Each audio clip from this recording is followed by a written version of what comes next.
The 1884 Olympic expedition found animals no taxonomist could classify. A team of timber scouts had pushed into the peninsula's old growth, looking for Douglas fir for the railroads. Instead, they found deer with joints that bent wrong, and birds that fell through the branches instead of flying. The deeper the men walked from the forest's edge, the more the wildlife looked like something older than the trees themselves. By the time they reached the center, they understood that some forests operate on a timeline human science has no name for. This is the story of what walked out and what didn't. There is a kind of forest that only exists in a few places on the continent. It isn't the managed woodland you see from highways or the second-growth hills that loggers replant for future cuts. It's another kind, older and denser, built on timelines that don't match human calendars, and the wind that moves through those trees carries a weight you can't explain in words. In 1884, one of those forests still covered the Olympic Peninsula in Washington Territory. The territory wasn't a state yet, and that wouldn't happen for another 5 years. But the lumber industry had already arrived with the force of a weather system, spreading up from Puget Sound through towns like Port Gamble and Tacoma and Gray's Harbor.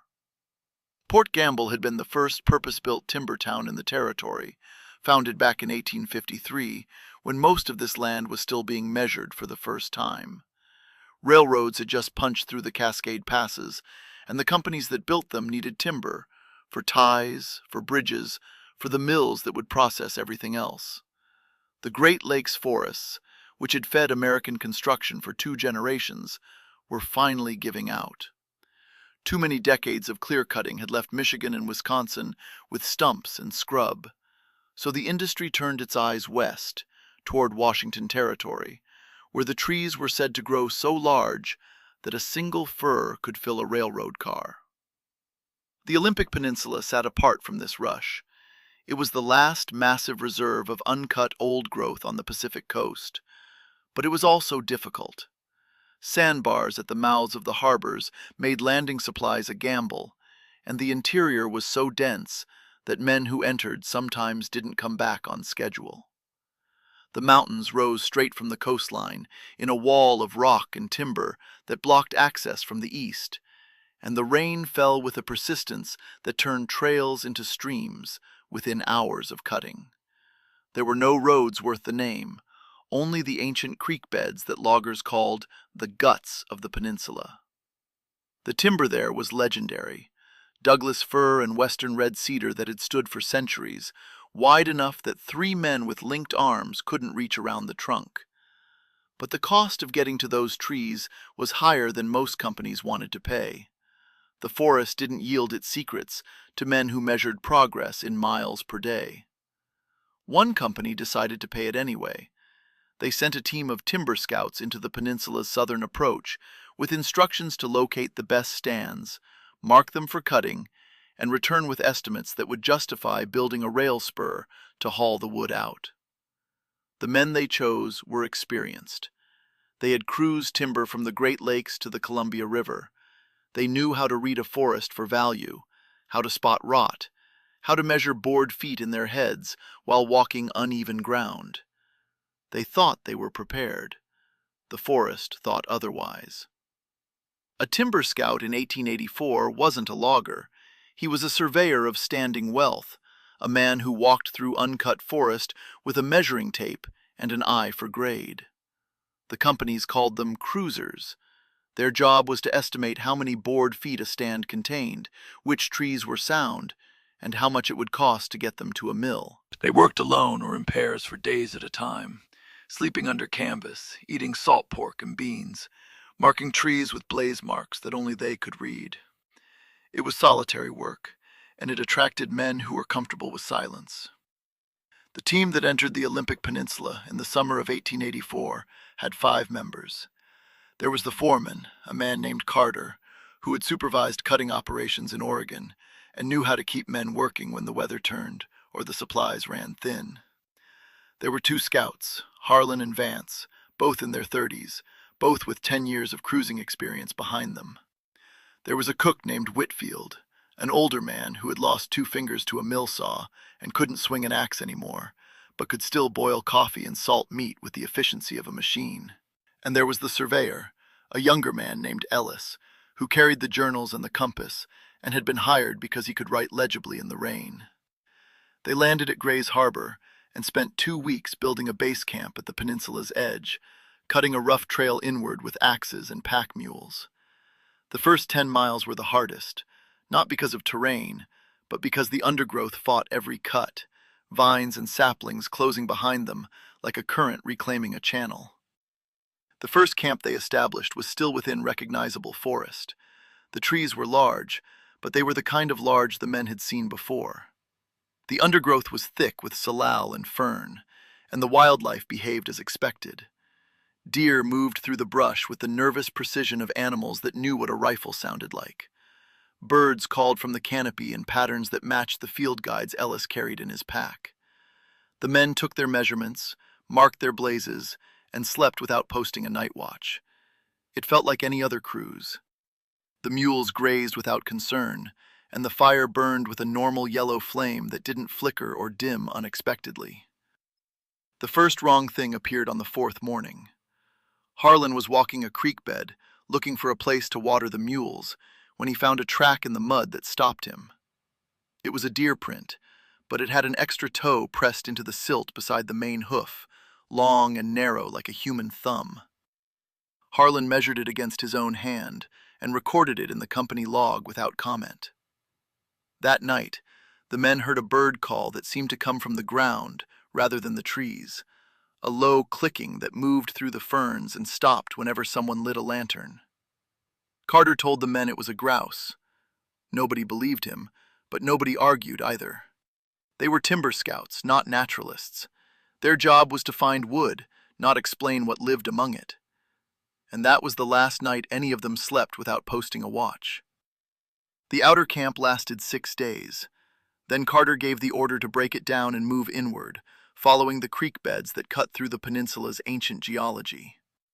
The men called these waterways the guts of the forest, channels where the water had carved paths through rock and root for thousands of years. They were the only reliable landmarks in a landscape where the trees grew so uniformly tall that a man could lose his sense of direction by noon. The mules balked at the second creek crossing, and Whitfield had to use a switch on their flanks to keep them moving. The animals knew something the men hadn't admitted yet. The trees at Camp 1 were of a different magnitude than anything the scouts had cruised before. Ellis measured a Douglas fir at 16 feet in diameter, a trunk so wide that all 5 men with linked arms couldn't close a circle around it.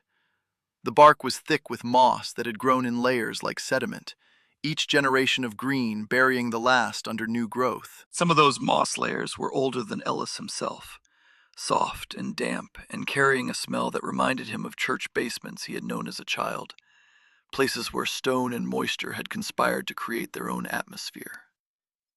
Vance found a western red cedar that had fallen decades earlier and measured the rot pattern across its length.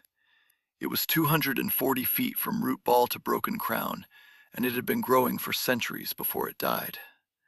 The timber here was worth more than the company had estimated, but getting it out would require engineering that didn't exist yet.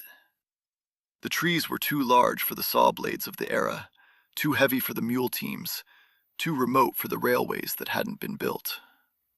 The wildlife at Camp 1 was where the first real strangeness emerged. Vance spotted a squirrel on the 3rd morning that moved too slowly across a branch, and when Ellis raised his field glasses, he saw that the animal's fur wasn't arranged in the usual pattern. It grew in tight spirals from the spine outward, wrapping the body like a coil. The squirrel didn't seem distressed by this. It watched the men with a deliberation that Ellis later described in his journal as almost human. That same afternoon, Harlan tracked a cougar through a stand of hemlock and returned with a description that puzzled everyone. The cat's eyes were set too far to the sides of its skull, giving it a permanent expression of surprise or alarm, and its pupils didn't contract in daylight the way they should have. Harlan said it looked like a cougar that had been assembled from a memory rather than born.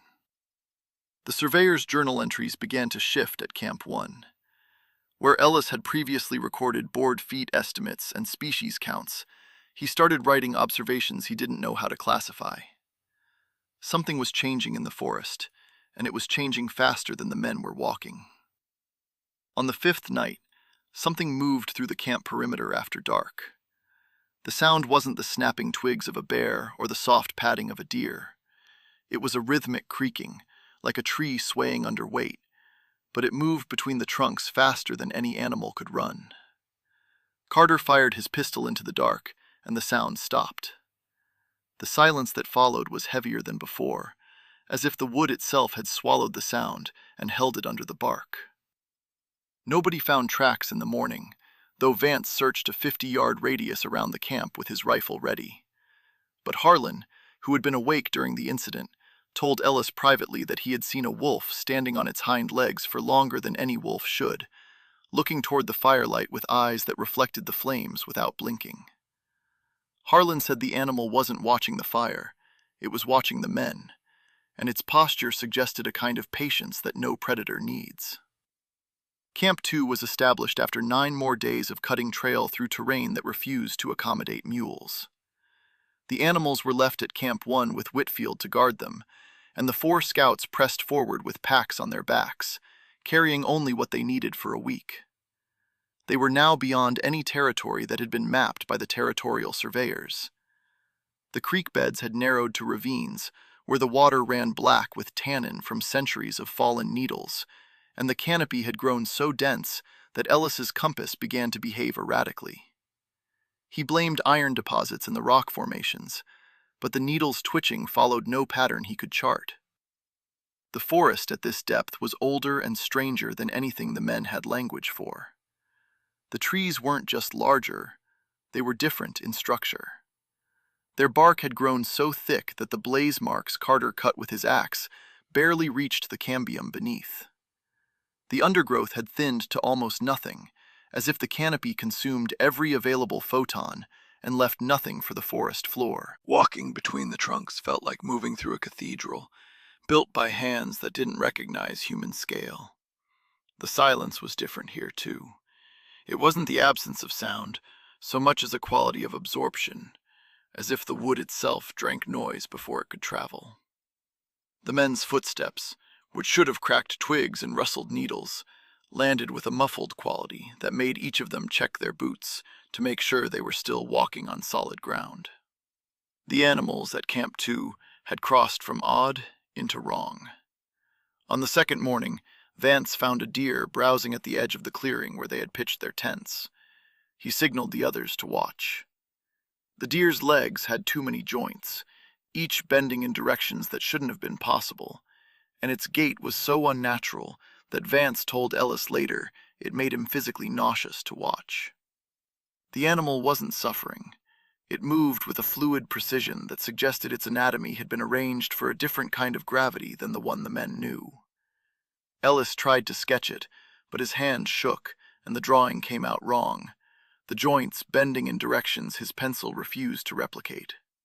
The birds at this depth didn't fly in any normal sense.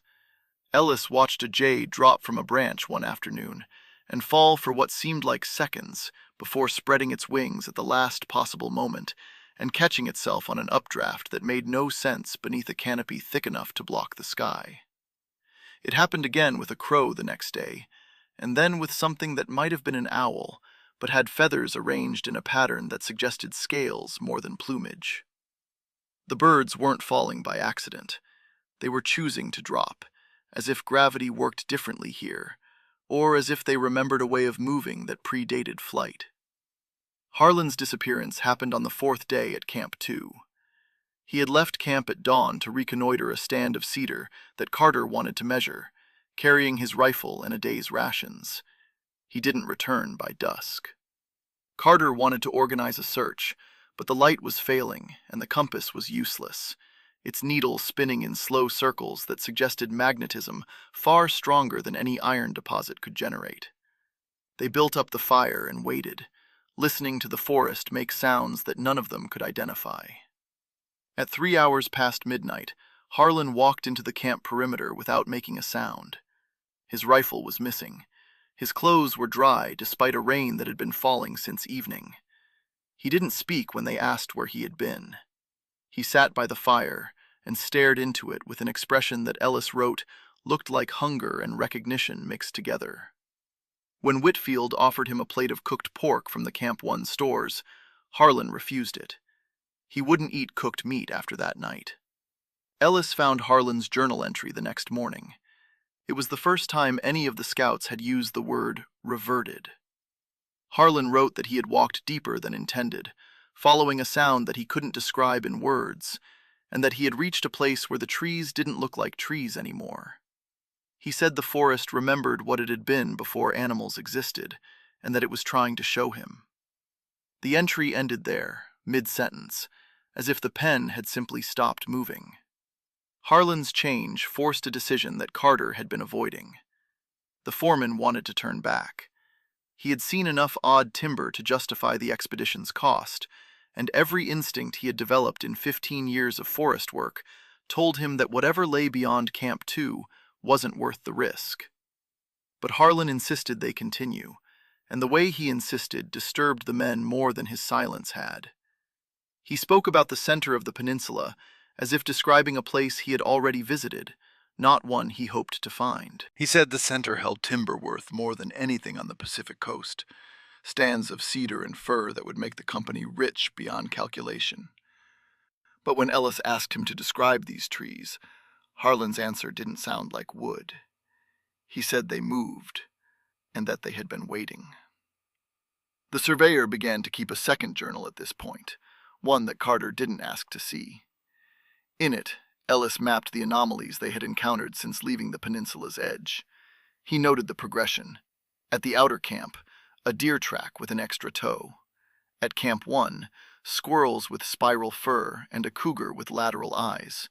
At Camp 2, a deer with surplus joints, birds that fell instead of flying, and a scout who came back from a solo walk refusing to eat cooked food. The pattern was directional. The deeper they moved from the edge toward the peninsula's interior, the more the wildlife resembled something that predated the taxonomy Ellis had learned. It wasn't random mutation. It was a gradient, as if the forest's center generated a field that pulled living things backward along a timeline they couldn't see. The discovery in the creek bed confirmed what Ellis had begun to suspect. Carter and Vance were filling water skins at a pool where the current slowed between two boulders when Vance's boot struck something hard under the sand. They dug it out together, using their hands because the current kept collapsing the hole they made. It looked like petrified wood at first, a section of trunk that had turned to stone over centuries of burial. But when Ellis examined it, he saw that the grain wasn't wood grain. It was bone. The object was hollow, like a femur, but its exterior carried rings like a tree's growth lines, each circle wider than the last. The surface was smooth, with a polish that water alone couldn't account for, and it carried a faint odor that Ellis couldn't place, something between iodine and the smell of a dentist's office. It was too large to belong to any animal Ellis knew. He estimated it at 6 feet in length if it were complete, and the hollow core was wide enough that a man could have pushed his arm inside. Vance suggested they bring it back as proof of something, but Carter said no. They buried it again before moving on. Nobody wanted to carry it, and none of them could stand leaving it in plain sight. Carter made the decision to press forward that evening. He didn't ask for a vote. He told the men they would make one more camp, one final push to the area Harlan had described, and then they would turn back, regardless of what they found.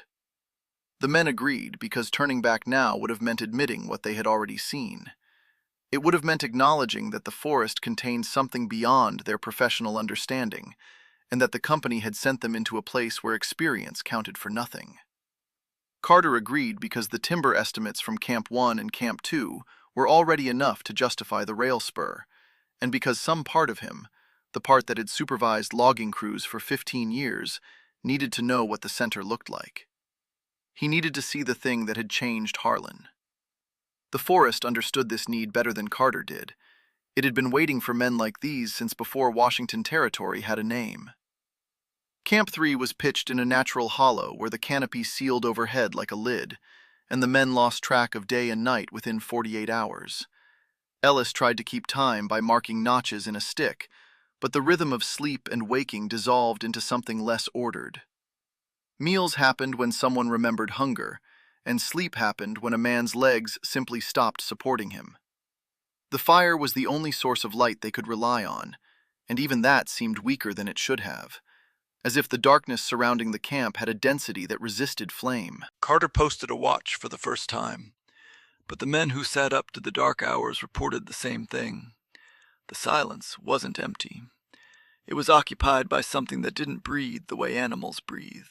Vance said it sounded like the forest was listening to them, waiting for a specific word or action before it decided what to do next. The creatures that appeared at Camp 3 no longer resembled any category the men could name. On the second evening, something that might have been a bear emerged at the edge of the firelight, but it moved on too many limbs for a bear, and its fur had been replaced by a moss-like growth that pulsed in waves across its back. It didn't approach the camp. It stood at the perimeter for 20 minutes, its eyes catching the firelight in a flat shine that showed no pupil, and then it retreated into the trees with a gait that sounded like wet wood tearing. Vance loaded his rifle but didn't fire. None of them fired. The thing hadn't attacked, and some part of each man understood that provoking it would be a choice they couldn't take back. The environment itself had become hostile in ways that had nothing to do with predators. The ground was a mat of roots that seemed to shift when nobody was looking directly at them. Whitfield, who had been the steadiest man in the company, began to complain that his boots sank deeper each morning than they had the night before, as if the soil was rising slowly to meet the soles. The rot smell that permeated the hollow wasn't the clean decay of leaf mold. It smelled like copper and salt, like blood that had been sitting too long in a metal basin. On the fourth day, Whitfield woke the camp with a scream that didn't sound like language. He said the trees were breathing, that he had felt the root mat rise and fall against his back while he slept, a slow inhalation and exhalation that matched no rhythm a human heart could produce. His eyes had developed a tremor after that night, a nystagmus that jerked his pupils from side to side whenever he tried to focus on a fixed point. He stopped speaking unless someone asked him a direct question. The worst incident happened on the 6th night. Ellis was keeping watch, feeding sticks into the fire to maintain the perimeter of light, when he heard a sound behind him that matched his own cough. He had been fighting a chest cold since Camp 1, a wet rattle that came up when he breathed too deeply. The sound behind him was identical, down to the phlegmatic catch at the end. He turned with the fire iron in his hand and saw a figure standing just beyond the ring of light. It wasn't human. Its limbs were too long, and its head was too narrow, and it stood with a posture that suggested it was imitating the way a man stands, rather than standing naturally. Its skin, if it was skin, had the color and texture of weathered cedar, and it moved with the same slow deliberation Ellis had seen in the central structure. It didn't move closer. It made the coughing sound again, precisely matching Ellis's own, and then it stepped backward into the dark without a sound. Ellis didn't wake the others. He sat by the fire until dawn, and when he tried to write the incident in his journal, his hand shook so badly that the words ran down the page in slanted lines. What the surveyor figured out at Camp 3 is the part of this story that changes everything. The surveyor was the only man still keeping detailed records by the time they reached the threshold of the center. Carter had stopped giving orders with any confidence. Vance spoke only about practical matters, water and firewood, and the direction of the wind, as if limiting his vocabulary to survival terms could protect him from what the forest was showing. Harlan had become something closer to a guide than a scout, leading the team deeper without maps or instruments, following paths that he claimed to recognize from his 3 hours of absence. Whitfield followed because he no longer seemed capable of making decisions. Only Ellis continued to write, and what he wrote had shifted from observation to theory. His journals from this period, the ones that survived the return journey, are written in the detached language of a man trying to stay sane by sounding like someone else. He mapped the deformations they had seen since the outer camp, and proposed a principle he never gave a proper name. The forest was so old, he wrote, that the life within it had stopped evolving forward and started reverting to earlier forms. The deeper a creature lived from the forest's edge, the closer it resembled something from a time before the species they knew had existed. He wasn't describing evolution in reverse exactly. He was describing a closed system where time moved differently, where the forest's immense age had created a kind of gravity that pulled biology backward toward older templates. His evidence was the progression itself. The extra-toed deer track at the outer camp had been a minor variation, a thumb-like digit that suggested an ancestral form, the kind of variation that might appear in any isolated population over enough generations. The spiral-furred squirrel and the cougar with lateral eyes were more severe departures, animals that looked like reconstructions from incomplete memory, as if the forest had tried to rebuild them from a description rather than a template. The deer with surplus joints and the birds that fell instead of flying were closer to prototypes, creatures assembled from the blueprint of what their ancestors had been before specialization. And the things at Camp 3, the moss-backed bear and the mimicking figure at the firelight's edge, were so far removed from modern taxonomy that Ellis couldn't classify them as animals at all. He wrote that they belonged to the forest's timeline, rather than the world's. They weren't mutations of the present. They were memories of the past, given temporary shape by a place that had never stopped remembering. Harlan's last coherent statement came the morning before the final march. The scouts had gathered around a fire that seemed more like a ritual than a meal, eating cold salt pork because nobody wanted to cook.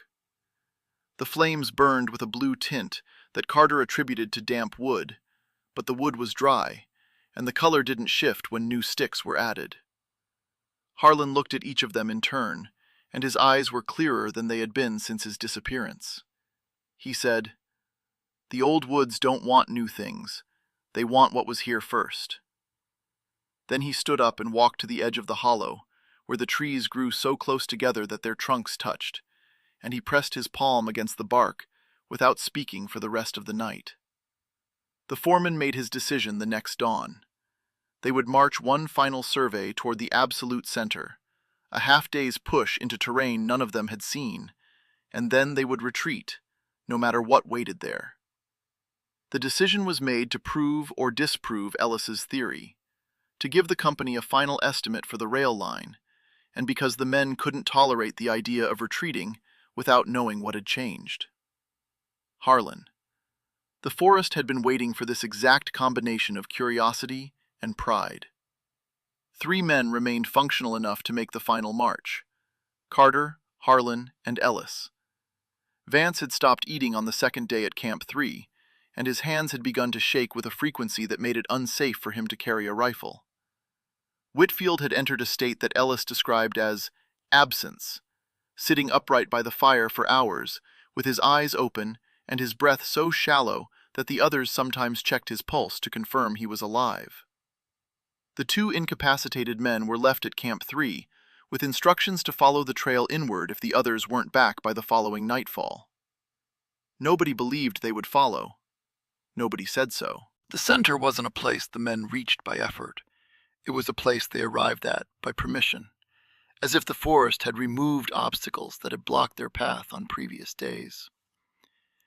The undergrowth thinned to bare soil.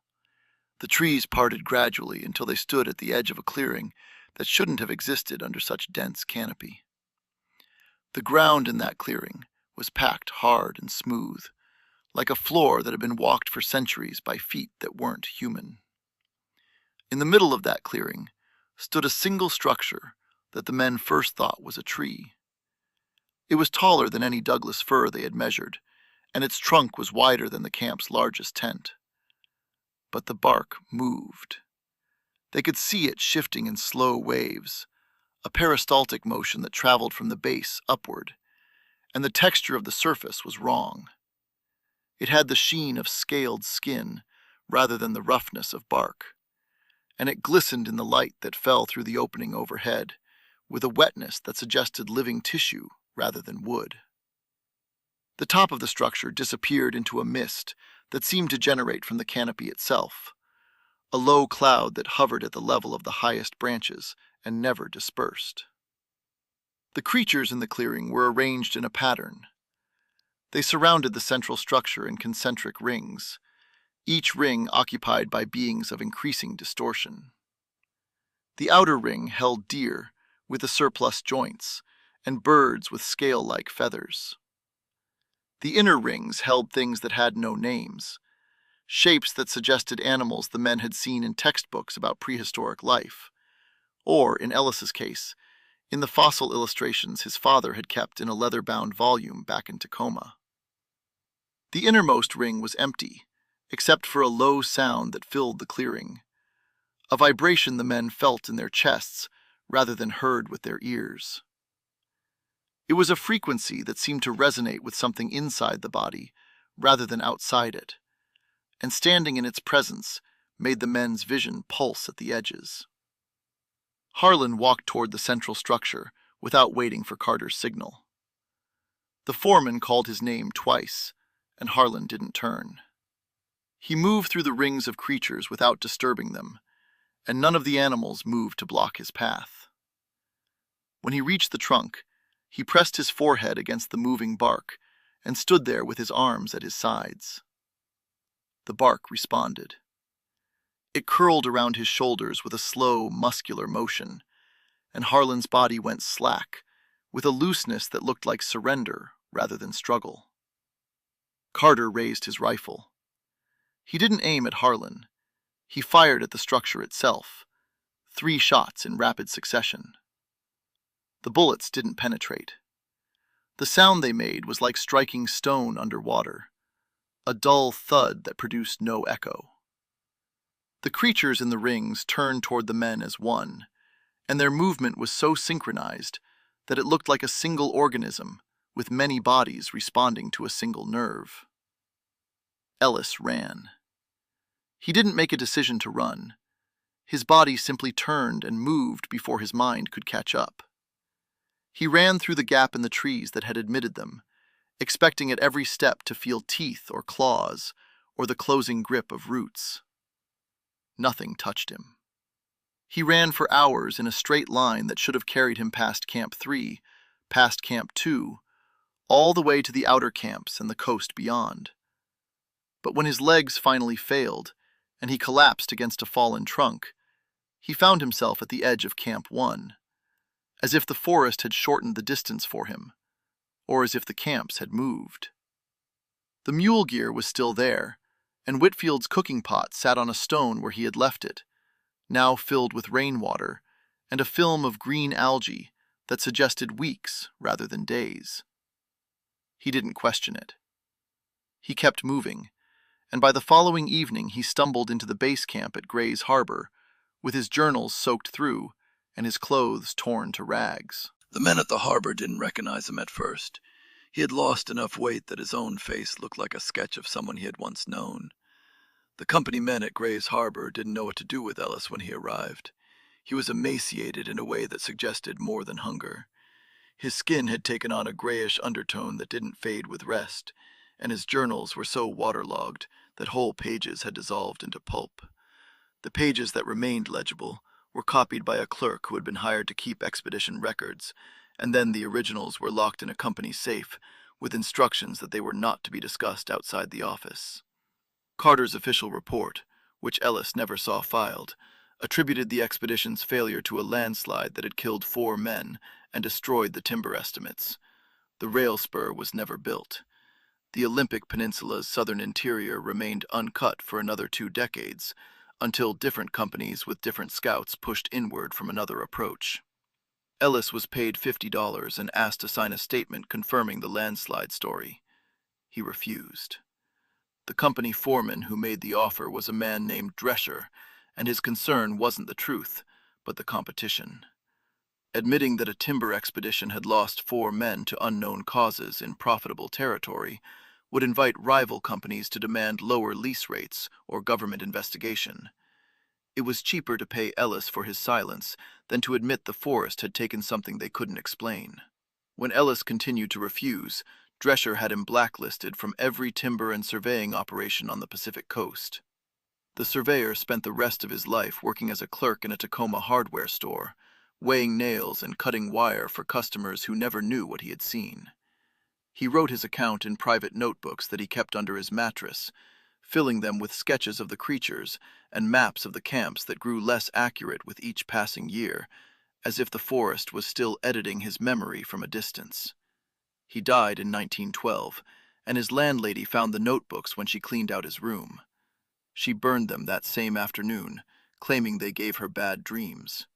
His journals circulated among a small group of timbermen for a few years after his return. Men who had worked the deep woods themselves recognized something in his descriptions, a quality of isolation and strangeness that matched their own campfire experiences, if not his specific claims. They passed the copied pages hand to hand in the bunkhouses of Gray's Harbor and Tacoma, reading them by lamplight and arguing about which parts were exaggeration and which were confession. William T. Cox, who would later publish the book on fearsome critters of the lumber woods, reportedly read one of the copied pages and commented that every lumber region had its lore. But the originals disappeared. Some said they were burned by the company in 1889, when the Seattle fire destroyed so many records that nobody could sort intentional loss from accidental. Others claimed they were archived in a company vault and forgotten. The most likely truth is that the forest took them back, in whatever way it took back everything that tried to claim it. Harlan's body was never found. Neither was Carter's. Vance and Whitfield, the two men left at Camp 3, were officially listed in the company records as having deserted their post. Their names don't appear in any census or employment record after 1884. Decades later, when the federal government established the Olympic National Forest in 1909, a new generation of surveyors found the remains of Camp 1 and Camp 2. The blazes Carter had cut into the bark were still visible, grown over but scarred. The fire rings were identifiable by the charcoal stains in the soil, but no evidence of Camp 3 was ever located. The hollow where Ellis had pitched his final tent didn't appear on any map, and the terrain at the coordinates he gave didn't match his description. It was as if the forest had absorbed the camp, erased the trail, and restored itself to a condition that predated the men's arrival. The forest still stands. Portions of the Olympic Peninsula's interior remain unsurveyed, even in the current era, protected by terrain that resists roads and by a wilderness designation that keeps loggers out. Satellite imagery has mapped the canopy from above, but the ground beneath those trees has never been walked by instruments or measured by teams with modern equipment. The surveyors' journals, if they still exist anywhere, would be over 140 years old now. That is old enough to be part of the forest's timeline, rather than human history. If you have ever walked into old woods and felt the silence change around you, the way it thickens and seems to listen, you already know part of what those men learned. Drop a comment if you have ever felt that kind of silence. Subscribe for more recovered histories.